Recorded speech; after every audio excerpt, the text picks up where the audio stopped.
Hey guys, welcome to Frank's Tech Help. So today I'm here to talk about some broadcasting software, new broadcasting software, at least for me, that I'm using called OBS or Open Broadcaster Software.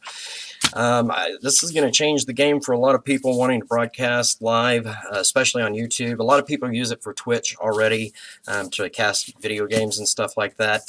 For me, I'm trying to cut down on my editing time because, if I do like a 30-minute unboxing and review of an RC car or something like that, it takes hours. You got to shoot the footage, you got to, do the unboxing, you got to shoot all the footage, then you go outside and shoot more footage, and then you come back in and sit down and shoot more footage, and then you dump it all into Final Cut, and you got to put your intros in, and you got to cut out all the jibber jabber stuff in between.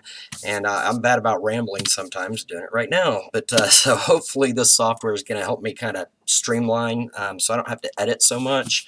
So I will do desktop videos and repair videos and stuff using this software, but I'll also do some live broadcasts so you guys can join in.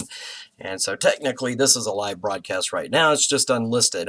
Once everything is locked and loaded here, I'll go ahead and make this video public. But so just give you a brief history on where I started. I started off with this project. I discovered OBS and was like, wow, it's open source, it's free, doesn't cost a penny. And thanks to everybody in the community out there who, puts forth the effort to program this stuff, and it's just amazing, especially for free. People can pay thousands of dollars for software like this. So there are other software on the market that, maybe it's better. I'm not spending the money, and I haven't even tried the free trials, to be honest with you. I do have high standards in what I try to do, and so granted, this is just the beginning. You can kind of see as far as the layout and stuff goes, not a lot of high-end graphics or anything, just pretty straightforward as far as my setup goes thus far. But the big thing is I started off on this process with a MacBook Air. And, it was just an idea. I thought, well, that's cool, I'll install it on my MacBook Air. And it's just my beater that I use every day. And I used an iSight and then a Logitech C615. Now I actually have three of those, as you can see all three right here, the view from them. And I had a lot of issues with latency, though, trying to run it on the Mac. And so the first problem, laptop. Second problem, wireless connection. I actually hooked it up to an Ethernet through the USB directly into my router, and still not so hot. From there, I thought, well, I've got a MacBook Pro laptop, 2012, whatever, 16 gigs RAM, two 500 gig SSDs on the inside, and 2.4 gigahertz i5. Still didn't work that great. So, now granted, I haven't gone back with the settings I'm about to discuss to test it. So if anybody else out there gets the time on a Mac and wants to test this, report back, then that's awesome. So I don't think I'm gonna fool with it because I do mass of my work right here on this desk. I do all my tech repair, shoot most of my videos here. Unless it's an unboxing, I usually go to the kitchen counter or whatever and shoot it. But I'll probably start doing that here now. But so yeah, that's why it's in such a mess. This is my mad scientist cave right here. And so it just made sense. After failing on the Mac more than a few times, about a week's worth of time wasted. Well, not wasted. I learned a lot during the process, and I figured out graphics and how to program and stuff as far as that goes. So that, it was helpful. But ended up coming back to the PC, which this is right here you see in the background here, is an older HP Pavilion 500-C60, whatever. It's in the description below. 8 gigs of RAM. Who knows what the hard drive is? I don't really care. Anyway, I just put the software on there and hooked the cameras up just to see if it worked any better. And amazingly enough, man, there's no latency in the video. It was kind of like just spot on. However, now it sounds all fine and dandy there. I decided to go ahead and order a couple of extra cameras and installed them. And so now you see as I have my 3-camera view. And as I was programming and trying to start doing live stream tests and stuff like that, man, it got ugly. I had latency issues. Every time I do a transition, for instance, if I go from this shot and come back over to the desktop shot, there would be serious pixelization going on there, and that comes down to bit rates and screen resolution and output rates, and man, there's there's 100 settings, and if you multiply those by each other, you've got thousands of combinations of ways to fail in this software. There's no straightforward formula. I mean, there's kind of a formula once you figure it out, but I went through YouTube videos, I went through the forums, I Googled the hell out of this trying to find, you know, just one quick, easy solution to take care of this problem, and it's not there. I had pull bits and pieces and then test, live stream after live stream after live stream. I don't even know what we're, I think this is 54, something like that, 55, I don't know. But, and I documented, like, write down notes just like a crazy man, and, you know, I was out here till 3:45 in the morning last night, and I've spent a lot of half sleepless nights trying to get this stuff figured out and try to figure out what the best settings are to be able to broadcast using this software. So that comes up with the magic. Let's see, which camera I want to put it in. I have choices. How about that? Oh yeah, put it in that room. Oh, I can stay right here. That's awesome. So anyway, it's awesome now that it's working. And so these settings are in the description below. I'll try not to waste too much more of your time. I'll jump straight into the program here. One key thing, I ran test after test after test, live broadcast. This is a live broadcast right now, though it's not public. It's unlisted until I finish this video. Because I may have to do it 10 times, you know. So the point is trying to get away from editing using Final Cut. I've always done my videos in Final Cut, but I have to go from angle. Like, I would shoot a video from this angle, and then I would have to, you know, come up and change the angle to do something else that I'm talking about in the video. And then typically I personally wouldn't appear at all as far as that goes. So I don't really care about seeing myself. You probably don't care about seeing me either. But anyway, it is nice to have a person to know who's behind the camera, because when I go to a lot of videos, watch a lot of videos, I'm like, dude, that's cool, you know? And so you see the person's personality and everything. And so, you know, I personally have a lot of clients, and they swear by me. You know, they're just like, duh, he's so great, and da-da-da, whatever, you know. So, you know, I'm not trying to be somebody that I'm not or whatever. You know, here I am, I'm on camera, hey, ooh, whatever.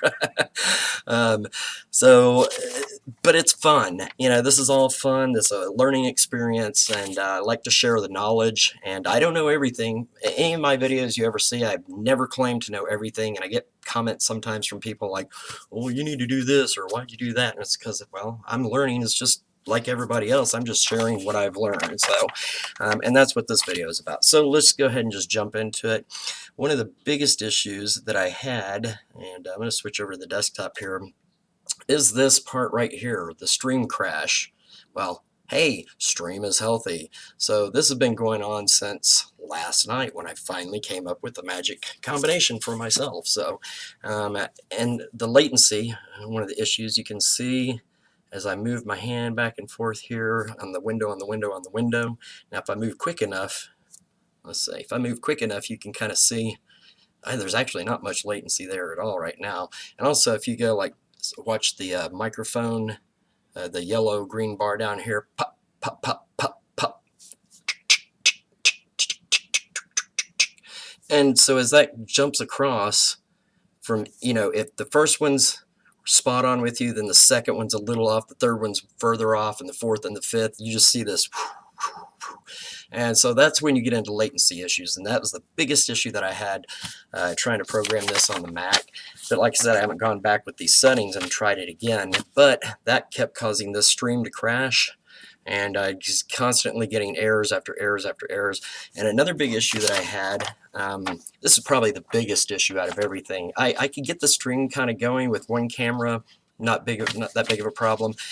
It's when I try to bring in my my trailers for my videos, the intro and outro videos that I use. I pull them in from the Mac, and let's see. Oh, I guess I can't do that as far as the desktop goes, because I don't have it listed here. But anyway, I have a list of intros, and whenever I try to go play one right here, it would stutter, and the system would just freeze up and it would jam. And I've tried to re-encode them to MP4 to FLV, pretty much everything, and everything just kept crashing the system. So that was a big issue. And then I thought, well, hey, you know, I'll just do this number right here. I can always go in and drop a track in and use this as my intro.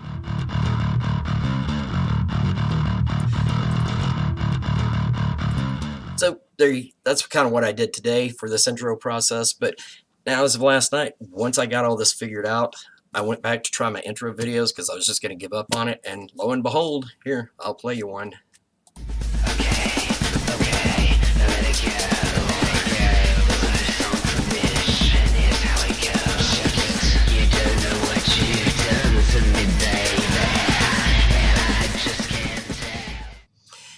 All right, you saw a little skip. I waited a second too long or too soon to push the button. So anyway, so now my intro videos work. So the settings that are in the description, once again, now these are just my personal settings. I sincerely hope they work for you and you find this video and you get it in the first 5 minutes. I've spent 3 weeks on this, nonstop, day in, day out. My wife's like, are you going to stop obsessing over that crap? You know, just make it work or make it not work.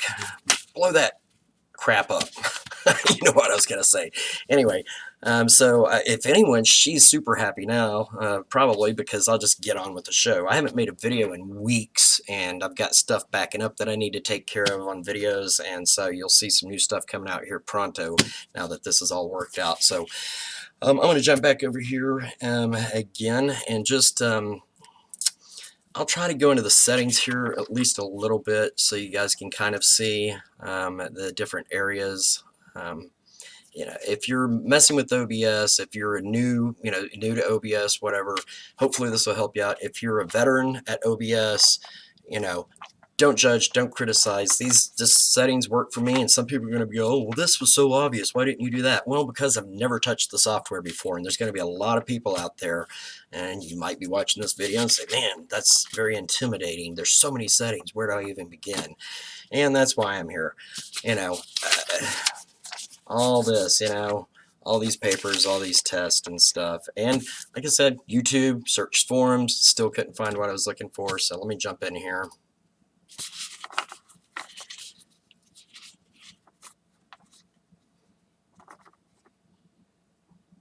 All right, so take a second to get in there.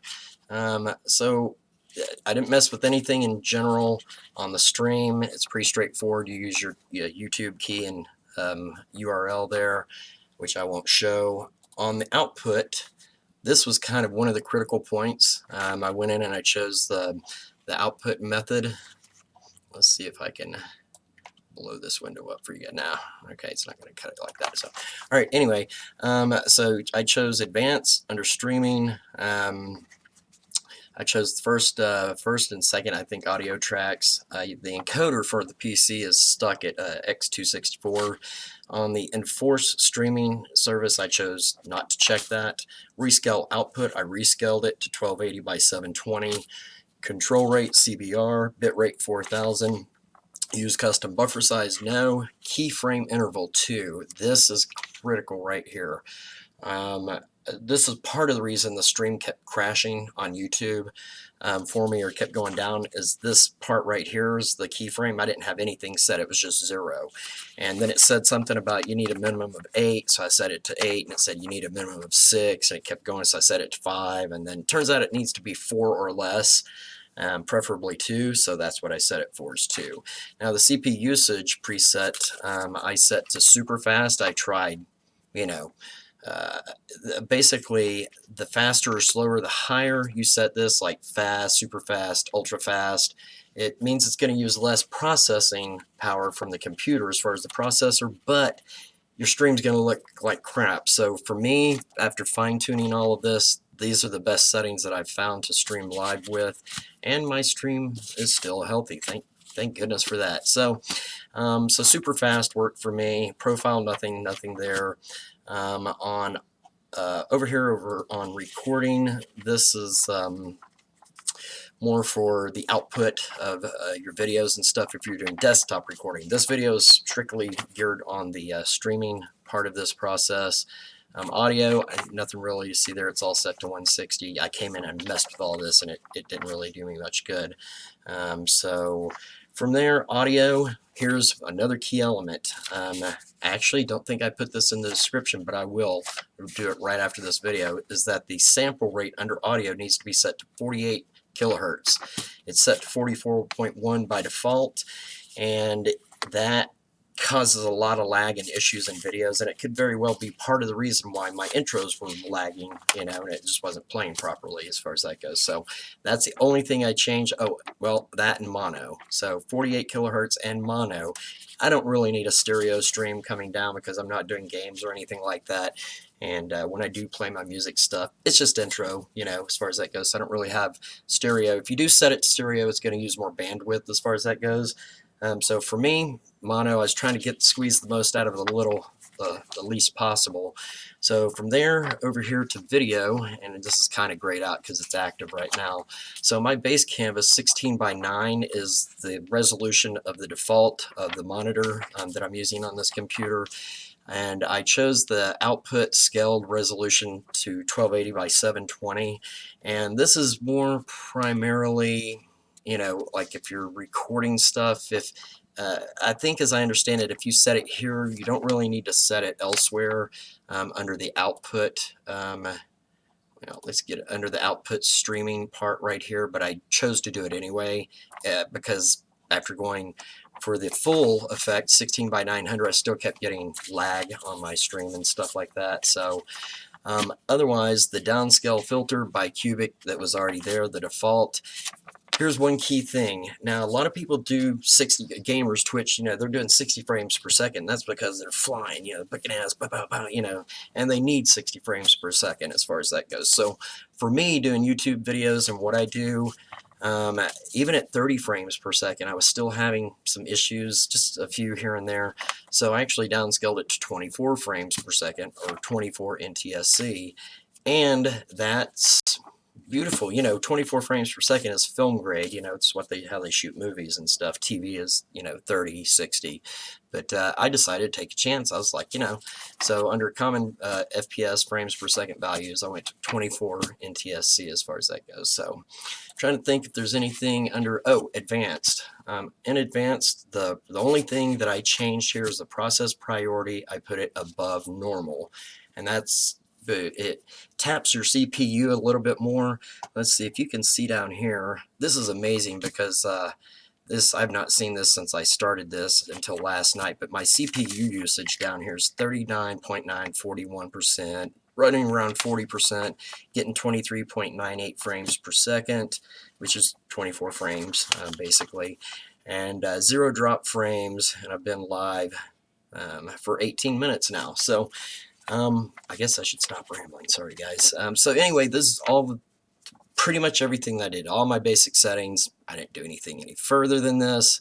That's it. So, so what you see in the description below, I need to add the audio. Make a note on here real quick. Audio.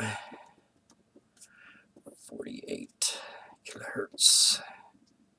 So,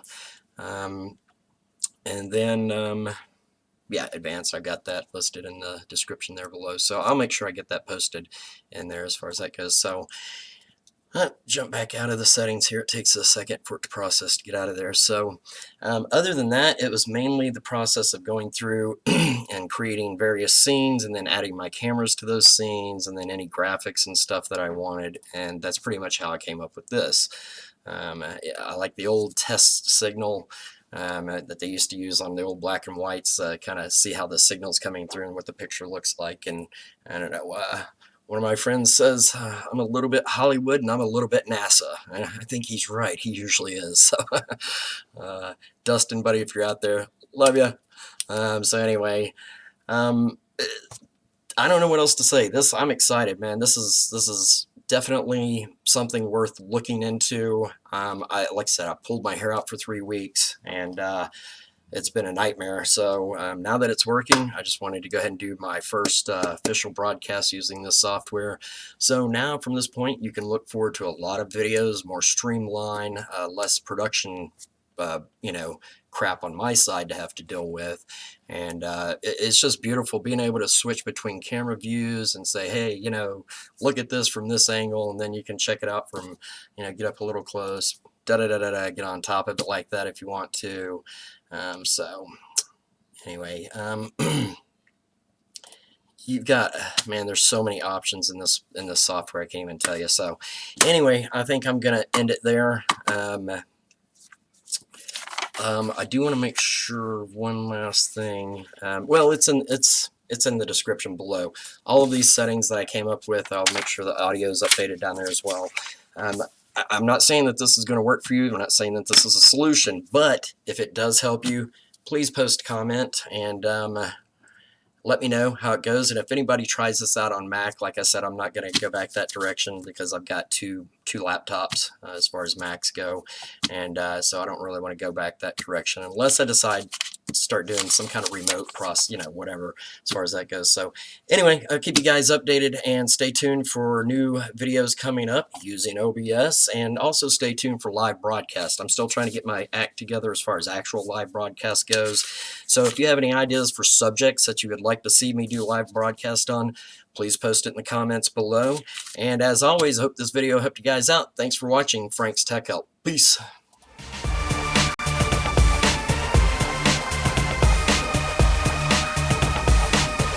Yo, check it. God gave skills to a brother named Nish. Making